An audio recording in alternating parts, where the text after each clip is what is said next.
Good morning from Panhandle Outdoors, America's only daily outdoor TV show. Your source for fishing, hunting, and information for folks who enjoy the great outdoors. Now sit back, relax. It's Panhandle Outdoors. Good morning, folks. Welcome to Panhandle Outdoors. I'm Winston Chester. Glad to hear this morning. Got a special guest here. He's already got me laughing. But let's take care of our weather first. We're looking at a nice day today. We're looking at, brought to us by, of course, Drew Pollard's company, Gulf Coast Air Conditioning up there in Southport. High today, 75, low 61. Hello. Well, we're in some pre-spring weather. The Gulf water temperature at the end of the pier is up to 61. That's looking good also. Take a look at the river readings, the Apalachicola Bluntstown. It's pretty level right here. It's reading this morning a 8.3, and the Choctawhatchee at Caraville is 6.3. They're sort of looking just like each other. They're just both of them pretty flat. Not a lot of movement coming in. So this weekend, I think it's going to be a really nice day to get on the river if you get out there Saturday. Tide chart brought to us by Kent Forest Lawn here on 23rd Street. Looking at low tide this morning at 1:30 and a high tide this afternoon at about 2:07. The day is the 23rd. Good strong tides the rest of the week. There's going to be some good fishing. I can promise you this weekend there'll be some big fish caught, freshwater and saltwater. I can guarantee it here in Florida Panhandle. Okay, the wind now, finally, it's going to be in single digit. How about 9? Coming at 9 miles an hour out of the south. So that's a nice little change right there. Let's go and take our break. We'll be right back with our guest. Welcome back, and look who's back with us. Billy. Catch that Billy pole. Grantham. Pass me some more crickets. We're talking about this weather is going to have them out pretty soon, ain't it? Man, I'm talking about. Yeah.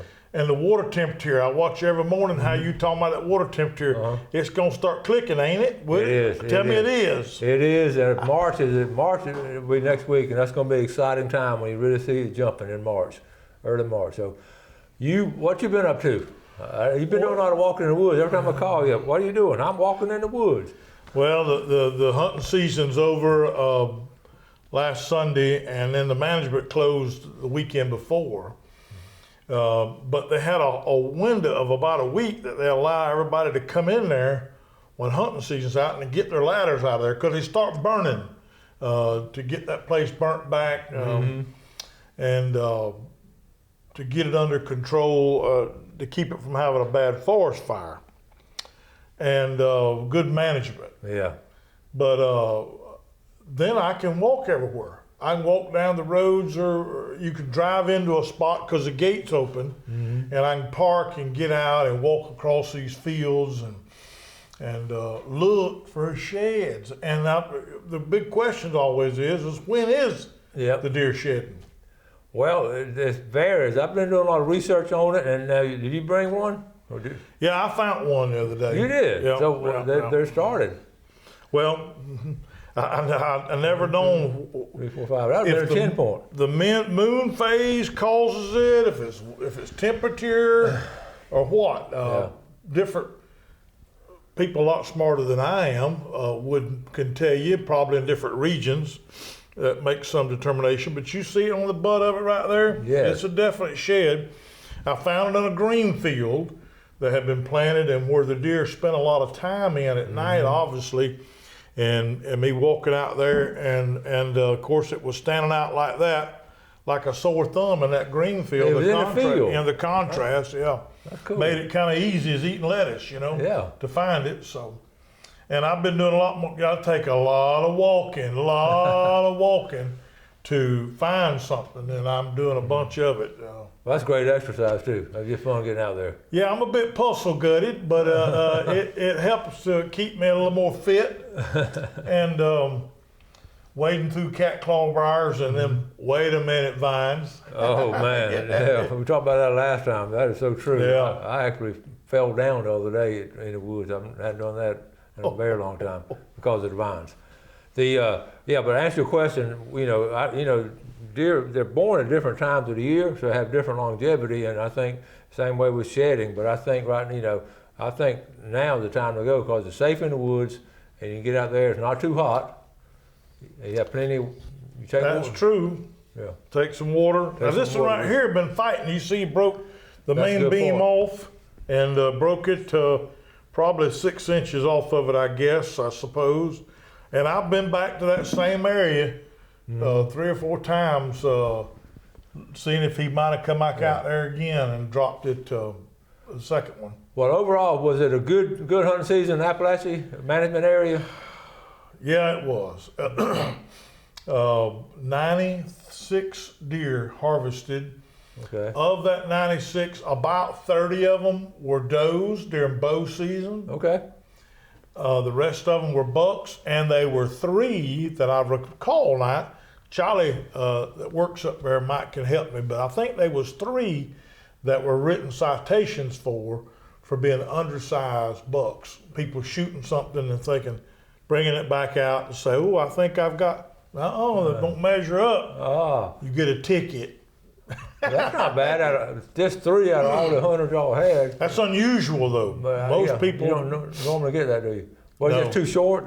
Too short, too small. That's funny. People not being patient enough. Yeah.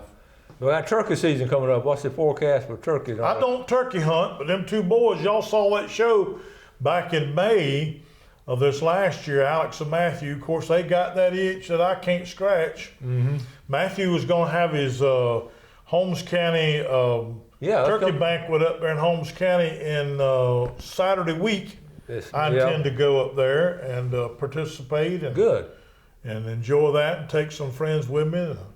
And Holmes County. It's a group of them. I showed the poster a couple of times. I'll show it again too. That's going to be a turkeys really, Winston, have made a tremendous comeback. I can remember as a boy being in the woods, you didn't see turkeys out there. Yeah. Now it's a little more common because of the commission doing the things that they've done, the Wild Turkey Federation doing what they've done to keep the population up, and you people out there letting some things walk around and quit shooting everything, and being a conservationist. Yeah. Been a combination of it. Good habitat. We have some pretty good habitat. Okay, we're going to take a break. Be right back. Billy's got some great pictures, so we'll be right back.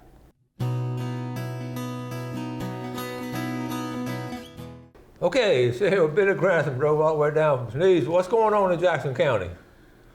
Well, with the temperature coming up, look here, folks is fixing to be fishing all over the place. It'd be a good day good time to be in the fish bait and tackle business. We'll talk about saltwater and freshwater. Let's hit saltwater first because I got this Braden Harris. We know Braden just sent this big call. This just 2 days ago. 2 days ago he caught this big bull red. That's a good picture there.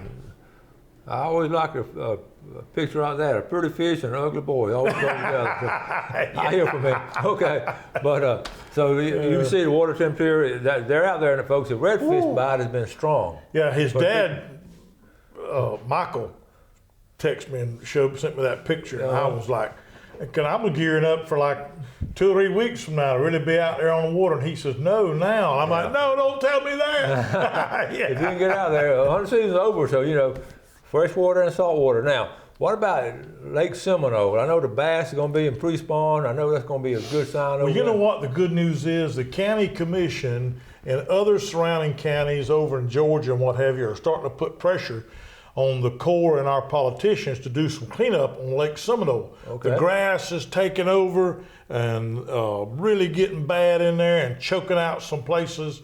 And they're trying to get them to figure out what they can do, if they can do anything, and do something about reviving it a little bit. The duck season up there was fair. Okay. One day I'll come back on the show and show you some pictures of how good it used to be on Lake Seminole for duck, dove, quail in Appalachia. Used to be phenomenal. Yeah. Kill like 700 to 800 quail in a season in Appalachia. Yeah. Now 100. Yeah, at the most. Yeah. And then, but the deer season is phenomenal in there. Well, what about the Canada goose? Are there any geese in there this year? No, you don't see them around there. You used to see a bunch of them in there. Yeah, I mean, they get out on the lake, but nobody wants to hunt them. I think it used to be pretty popular, but people don't want to fool with them anymore. White bass, shellcracker, brim, and people bass fishing on Lake Seminole is fixing to be wide open. You're seeing it now. Crappie fishing is doing pretty good in places. The county commissioner just now figuring out the value of that east side of Jackson County over there. Jim Peacock is the one of the members now as the county commissioner that's now with the Tourist Development Council, and he's taken on an interest in realizing that, man, we get folks out of out of Miami and all over South Florida that come up here to duck hunt, deer hunt, and do all that hunting and getting in the woods, and they pouring money buying gas and groceries up there. It's phenomenal. We talk about that, and all these tourist development councils do not understand the power of these outdoorsmen as far as willing to spend money to get to a quality place. We have a quality place, and you're right, the county commissioners are slowly catching on. Hey, look at here, and you firsthand, you saw it firsthand. I and you see it every year. I see it all the time. Are they gonna come stay at a motel? They're gonna buy restaurants. They're gonna looking for a place to eat. They're gonna buy the shells. They're gonna buy stuff. And it's good turnover. So anytime, and I get Bill Dozier to come on a lot of times as our county commissioner to talk about Bay County doing things for outdoorsmen. So if the Jackson County, we hit 9 counties. Any of you county commissioners want to come on the show and talk about some of the things y'all want to do for the county as far as making outdoors better as far as access and egress and ingress, and the county commissioners can do a lot. They can. They've got the power, and they've got a little bit of money now. The state throws some of that FEMA money around and some of that COVID money, and they've got some things. It's the FEMA money, COVID money, and still the Horizon oil spill money. That's three channels of money that they're getting. So hopefully we can do that. What about let's talk about creek fishing and river fishing down below. Well, the river's starting to drop out some. And of course, I've always been raised in Blountstown. You don't want to fish on a dropping river. You want to fish on a steady or a rising river. And so if it's falling out like it is right now, I'm not saying I won't go. Yeah. But I like seeing that redfish a while ago. I want to go to the coast. Well, most. Isn't that the beauty of this? You can go to the river tomorrow, and the next day go out in West Bay or over there in Saltahatchee Bay. It's sort of, I told Gail, it's just so pressurized. I feel so much pressure is trying to figure out where to go fishing. That's a great thing. But, the redfish, like you see, Braden just went out there. He's in school. He went out after school, after lunch. Wow. He might have skipped. I might need to check on him. He might have skipped. Better check with his That's principal. all right. I'll testify for him or something. And also, February will be ending in the next 4 or 5 days. So trout will now be legal. Trout will be legal next week. So that's going to be good fishing there too. And sheephead is going full speed. Is it? Yes, it really is. It really is along these bridge pilings. There used to be a lot of Jackson County and Gaston County guys who go down to Apalachicola and sheephead fish in February, and just right along that area there. Okay, you know what I need to do? I need to add some names. And also, let's see, here are names. Karen Chasen, that community of Chasen. You know where that is? I do. In Calhoun County? I do. They think they kin to them. Okay? They came down, she was from Dothan, spent 35 years in Atlanta, and moved back down here, she and her husband. They saw the light.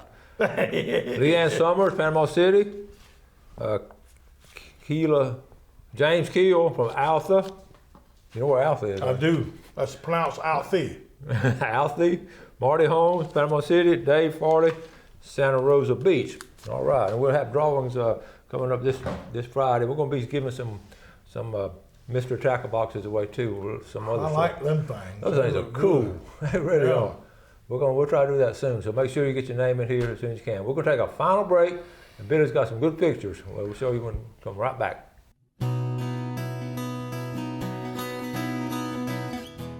Okay, welcome back. Glad you're with us today. Glad to have Billy Grantham. I want to give him full credit for bringing the 2 ladies on from our deer trackers. They were something else. No, they're gifted. They're gifted. That's the best way to put that. They're gifted at what they do.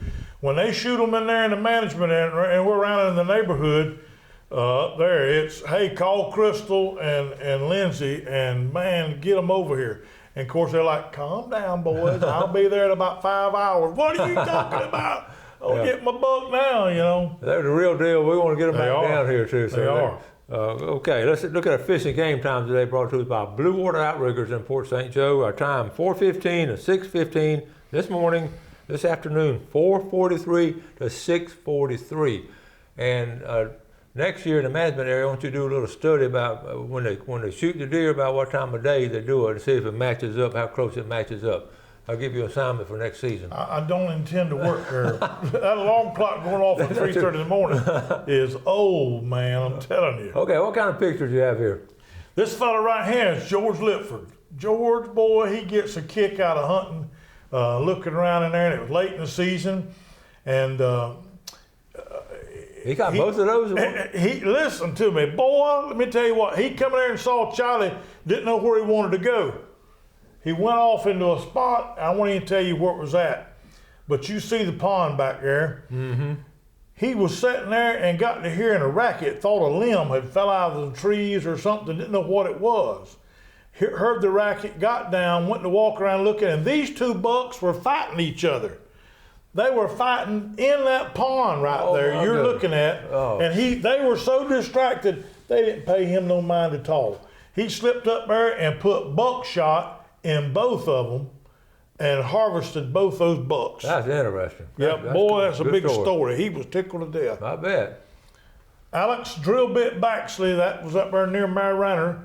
He had walked back to the truck, got through hunting, but decided he wanted to change his SD card and started slipping back in. He took his gun with him when he walked back in there, and that scoundrel was standing out there, and he shot and got him.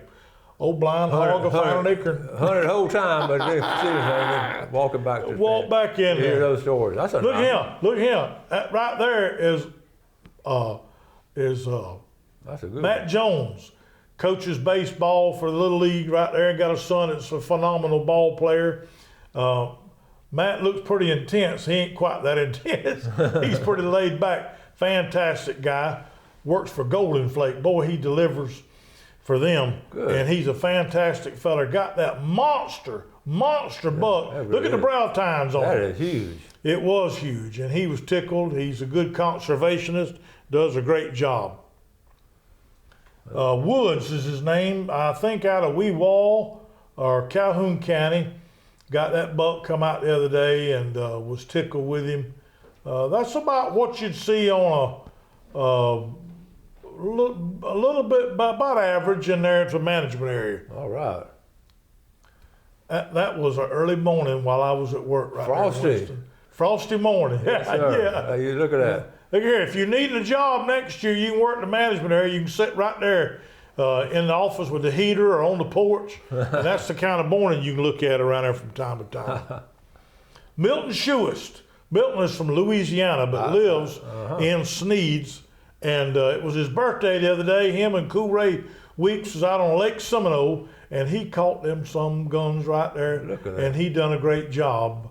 He knows what he's doing. That's some healthy looking fish. Yeah, boy, they know. Now notice he ain't showing the lure in there, Winston. No, He that's ain't a giving, secret. he ain't giving away no tips. It's a beetle spin. At the check station, All right. my grandson, Lawson Baxley, was up there visiting. That's the second, third generation, see, Oh, get out cool. there in them woods. That's learning. awesome. Yeah. That's We're cool. gonna teach him the ways of the Jedi. Winston, I've lost my billfold, and it had this young man's name cool. in my billfold, and that was his first buck. And I don't have that information, and Yeah. I'm so sorry. That's okay. You know, I love, we were talking about this the other day. I wish everyone's first buck was like a little spike like that, and then you work your way up. You know? Yeah. It is bad when you go off and kill a big one your first one. I know it. Ain't it? Another one of them mornings, breaking up in there, boy, standing there sipping coffee, standing on the porch. That's what it looks like. There you go. I was walking out in the field, doing some hiking, walking through a cornfield, and you wouldn't think you'd find something like that, and kicked to something, and there was a little small shed. I think that must have been in velvet when it was broken off the way the base looked. It's pretty thick on it. too. Yep. At the base. Uh-oh. Oh, I'm sorry, Winston. Wait a minute. This is about Outdoor Channel, ain't it? Well, it was, because I had some of them outdoor collards, and outdoor turnips and mustard in a pot, and I was frying up the cornbread for it. Corn, look at that. Yeah. My mama taught me how to fry cornbread and make good cornbread. There was a shed that I found. That's where it was. That's right there. I walked right up on it and took the picture of it in a green field. You can do that any minute now. Start getting around these farmers that's got these green fields, because they'll stand out like a sore thumb. And these deer, that's where they're going to be at night feeding. Ronnie Allen works at Mariana Toyota. Been there 22 years. If not the top salesman, one of, and probably is the top salesman. Oh, cool. Got that right there. He told me he might even start advertising with you, Winston. That'd be cool. I got some information, information. We'll give him a call, because that rascal can sell trucks. I will buy my next truck from him, Ronnie Allen at Mariana Toyota. I'm telling you. And there he is again, same buck. Late season. Be out hiking right there. Oh, Just yeah. a pretty picture. And that's all she wrote. Well, that's pretty good timing. We're about running out of time. You just perfect timing. Did you have a plan like that? No. I know there's a field that was planted. What all they have planted in the fields up there? Well, late in the season, there's not much. It's green fields. It's for cover crops and then they'll go in there and mow some stuff down for the birds and the animals, to where they can get to it. Sesame seed and millet and things like that. Good deal. Okay, we're running out of time. It was great having you back on the show. It's just he's one of our regulars now, coming in once a month. We appreciate you. Appreciate all the stuff you do for us. Y'all do something good today for your fellow man. You have a great day, and God bless. Thanks for watching America's only daily outdoor TV show, Panhandle Outdoors with Winston Chester, featuring hunting, fishing, and other activities and information to help you enjoy the great outdoors. Join us next time for Panhandle Outdoors.